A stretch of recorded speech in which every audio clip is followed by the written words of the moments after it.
Frank Maddox didn't appear to be much when he drove up to the shooting range. His old rusty pickup creaked to a halt in the back corner, tailgate lashed with rope, same as always on Saturdays.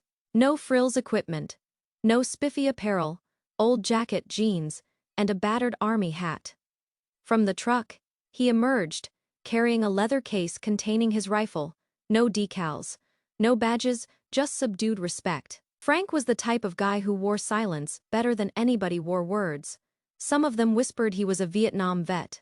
Others believed he taught snipers, but Frank never told anyone for sure.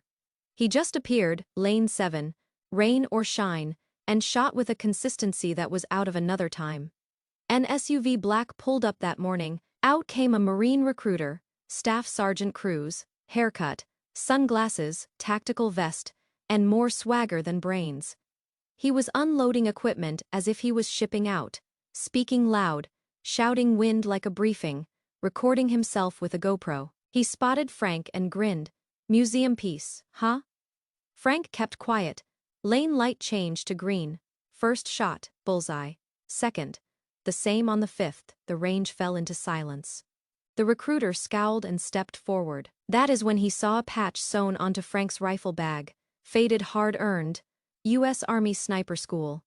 You went through Benning? Cruz asked. His tone softer now, Frank nodded. A long time ago. 68 to 91. Rangers, Maxi V. SOG silence. Respect took the place of arrogance. After that, Cruz was transformed. He ceased to brag and began to direct recruits to Frank.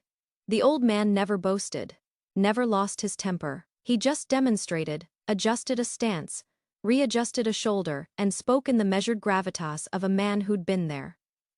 When he departed, junior shooters were inquiring as to whether he'd return next week. Weeks went by, and Frank was a silent mentor. Cruz took a step back, no longer the most vocal man on the range. When recruits questioned him, Frank delivered brief lessons. Take a deep breath in. Slow exhale, don't jerk the trigger. Coax it. A cold Saturday. Cruz assembled his graduates, families, flags, folding chairs. Cruz summoned Frank to come forward before he closed down. The old man struggled, but Cruz stood firm. With quiet conviction, he presented Frank with a plaque, with gratitude for your example, your quiet leadership, and your legacy. The recruits rose, not out of obligation, but because they recognized, respect doesn't yell, it doesn't have to. That night, Frank sat on his porch, his rusty old rifle case beside him, the sniper tab worn but proud.